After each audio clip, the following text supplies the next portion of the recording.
When I turned 16, everything in my life fell apart, but it was also when I started to put things back together. It was raining heavily that day, and the rain hitting the windows felt like the storm inside me. My sister, Lily, stood in the corner, smiling, while our parents told me something that would change everything.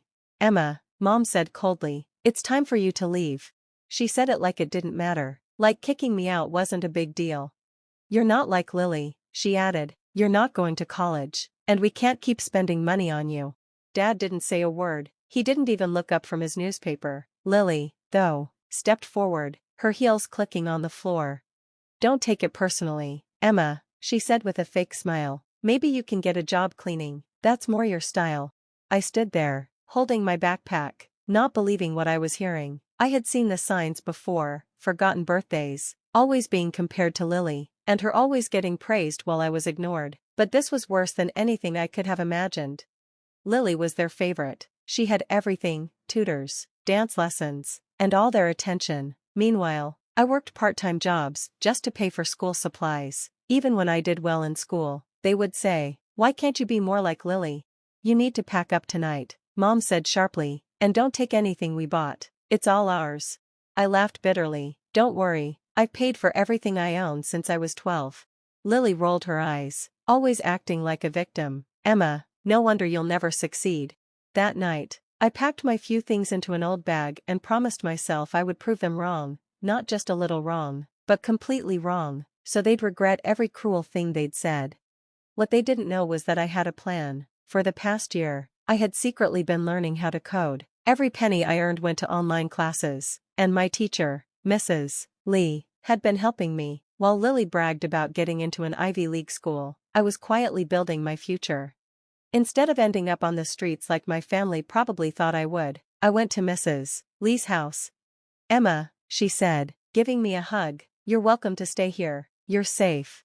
The Lee family treated me like their own. Mrs. Lee helped me improve my skills, and her husband, Tom, who worked in tech, got me an internship. From there, I worked harder than ever, learning and growing every day. By 18, I launched my first app, an educational platform for students who couldn't afford expensive tools. It became so popular that a major tech company, SkyTech, noticed me. By 26, I was an executive there, managing huge projects worth billions. I also legally changed my name to Emily, so my family wouldn't know about my success. Meanwhile, Lily followed the usual path: law school, a high-paying job, and marriage to a rich lawyer named Jason. My parents still proudly shared posts about her perfect life online, completely unaware of mine. Then one day, everything changed. At work, my assistant called. "Ms. Lee, the team for the merger meeting has arrived. They're from Parker, Green, and Associates." My heart raced. That was Lily's firm. "Send them in," I said, straightening my suit and sitting tall in my chair. The door opened, and there she was, Lily, looking polished and confident, with Jason and their team. The moment Lily saw me, her confident smile vanished. Her expensive handbag slipped from her hand, hitting the floor with a loud thud. "Emma," she whispered, shocked. I gave her a calm, controlled smile. "Welcome to SkyTech. Shall we get started on the merger?" She stared at me, unable to understand what was happening. Her perfect world, where she was always in control, had just been turned upside down. Her unworthy little sister was now sitting in a corner office with more power than she could have ever imagined. "This can't be real," she muttered, her voice shaking. "You're not supposed to be here." I leaned back in my chair, letting the silence underline my victory. "Oh, but I am. Now, shall we begin?" Jason, ever the professional, cleared his throat. "Miss Lee, we didn't know you were Lily's sister." I kept my voice sharp but polite. "I'm sure you didn't, and I'm also sure you don't realize how much this merger depends on my approval." Lily's face went pale as my words sank in. Years ago, she laughed when I was kicked out. Now, her whole world was at risk, and I had the power to destroy it. The meeting was brief but satisfying. Lily's confidence crumbled, breaking apart with each passing minute. But this was just the beginning. She had no idea what was coming next. In the days that followed, whispers about me replaced the usual praise of her achievements. Emma Lee, the tech genius, the self-made millionaire, was a name her friends couldn't ignore anymore. My phone buzzed endlessly with calls from Lily, 17 in one day alone. I didn't pick up a single one. "Miss Lee, My assistant's voice came through the intercom. Your sister is in the lobby, she's asking to see you. I glanced at my watch and replied coolly, let her wait, I'm busy. I wasn't just busy, I was finalizing Skytech's acquisition of her firm. It wasn't a merger like they hoped, it was a hostile takeover. Hours later, Lily burst into my office, looking nothing like the poised woman she had been before. Her suit was wrinkled, and her makeup was smeared with tears. Emma, please, she begged, her voice trembling, you have to help me, the firm, everything depends on this deal. I let the silence stretch before responding, funny, isn't it? Now you need something from me, a little different from 10 years ago, huh? Her voice cracked. We were young, I didn't understand. Didn't understand what? I interrupted, that kicking your own sister out of the house might have consequences? She sank into the chair across from me, looking defeated. What do you want? An apology? Money? Just name it. I laughed softly. Money? I make more in a month than you do in a year, and as for an apology, I walked to the window, looking out at the city. It's too late for that. She hesitated. Mom and Dad want to see you. They didn't know about your success. I turned back, my voice cold. They want to see the money, not me. Did they ever look for me after throwing me out? Did you?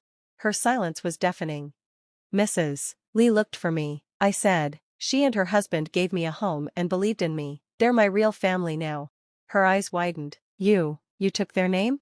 I did, I said simply. I wanted nothing to do with the name that caused me so much pain. Just then, my phone buzzed, a message confirming the acquisition had been approved. I turned to Lily, my expression unreadable. You'll be hearing about your firm soon. I suggest updating your resume. What do you mean? She asked, panic creeping into her voice. We're not merging with your firm, I said, we're buying it. And the first step? Restructuring the management team. Her face went ashen. You can't do this. Jason's family, his connections. I laughed. His country club friends? Lily, I dine with senators and tech billionaires. His world doesn't matter in mine. Her phone buzzed. Jason was calling. The news was spreading fast. This isn't just about me, she pleaded. Think about the employees, their families. Don't lecture me about compassion, I said, my voice cutting through her excuses. Unlike you and our parents, I built my success by lifting others up, not tearing them down. I don't punish innocent people for someone else's mistakes, I said firmly. The employees will be taken care of, but the senior partners responsible for the toxic culture, they're out. Lily stood up slowly, looking completely defeated. Her world was falling apart. Mom and Dad will be at my house tonight, she said quietly. They want to fix things. I thought about it for a moment. Watching them beg might be entertaining, but I had a better plan. Tell them to meet me at the Capitol restaurant tomorrow night at 8. I'll reserve a private room. After she left, I called Mrs. Lee. They took the bait, I said with a satisfied smile. Are you sure about this, Emma? She asked gently. Revenge can feel empty in the end. This isn't just revenge, I told her. This is justice. Tomorrow, they'll finally understand. The next evening, I sat in the most exclusive dining room in the city, surrounded by luxury. When my family arrived, they looked both impressed and uneasy. The daughter they had thrown away was now in a world they could only dream of. Emma, Mom said, stepping forward as if to hug me. I didn't move. Please, sit down, I said coldly, motioning to the table. Dad cleared his throat nervously. We've been thinking a lot. Princess. Don't call me that, I interrupted. You lost that right the day you kicked me out. Mom's eyes filled with tears, as dramatic as ever. We made a mistake, she cried. We were so wrong about you. The waiter arrived with a bottle of expensive wine. It's cost more than their monthly mortgage. I gestured for it to be poured. Yes, you were wrong, I said calmly, but that's not why I agreed to this dinner. Lily squirmed in her chair. Emma, about the firm. The deal is done. I cut her off. That's not why we're here either. I pulled 3 folders from my briefcase and slid one to each of them. Open these. Inside were detailed records, every cruel act they've committed, from forgotten birthdays to insults. Alongside these were financial documents, debts, loans, and investments. Dad's voice shook as he looked through the pages. How did you get this? While you were busy bragging about Lily, I was busy buying every debt you owe, I explained. Your mortgage, car loans, Lily's student loans, even Dad's failing business. I own it all. Every penny is mine now. Mom's hands trembled as she held the folder, her perfect nails denting the paper. Now, I said, taking a sip of wine, We'll discuss terms. The room went silent. Finally, Dad spoke, his voice barely above a whisper. What do you want? I leaned forward. I want you to understand what you lost when you threw me out, not just a daughter, but someone who could have been your greatest ally. Mom's tears streamed down her face. We can be a family again, she begged. Please, Emma, we'll do anything. I pulled out another set of documents. Then sign these. Lily grabbed the papers first. Her face turned pale as she read them. This gives her everything. The house, Dad's business, my trust fund. Exactly, I said. Sign it all over to me, and I'll erase your debts. Refuse, and tomorrow I'll foreclose on everything. You can't do this, Dad yelled, panicking. We'd lose everything. Everything? I laughed coldly. Let me tell you what losing everything feels like. It's being 16, homeless, and sleeping in a park. It's working 3 jobs just to eat. It's watching your sister flaunt her perfect life while you fight to survive. Lily's anger flared. You're better than this, Emma, you've already won. Why sink to our level? This isn't about sinking, I said firmly. It's about justice. I played a recording on my phone, their voices from years ago, mocking me, predicting I'd fail. Mom covered her mouth, horrified by her own words. I kept this recording, I said quietly, every time I wanted to give up. It reminded me why I had to keep going. One by one, they signed the papers. Defeated, I collected them and stood. You have until tomorrow to pack what you need. Everything else will be sold. As they left, I delivered my final words. 10 years ago, you told me I'd never amount to anything. You were wrong. I became everything you said I couldn't, not because of you, but in spite of you. Lily paused at the door. Will we ever see you again? That depends, I said, on whether you learn from this. After they were gone, Mrs. Lee came in and hugged me. Are you okay, sweetheart? She asked. For the first time in 10 years, I said, smiling softly, I think I am.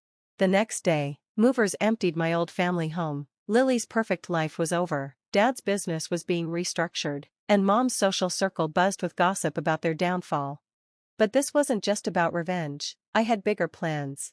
A week later, I launched the Lee Foundation for Youth Empowerment to help struggling teens rewrite their stories. When I showed the headquarters to Mrs. Lee, she cried. This, she said, is your real victory, turning pain into purpose. She was right. True success wasn't about proving my family wrong, it was about building something meaningful. Months later, I received a letter from Lily. She wrote about her new life, working a simple job, living humbly, and finally learning what mattered. I didn't reply, but I donated anonymously to her workplace to help others like me. In the end, I didn't just survive, I thrived. My family's rejection made me unstoppable, and instead of letting bitterness consume me, I turned my success into hope for others. That was my real triumph.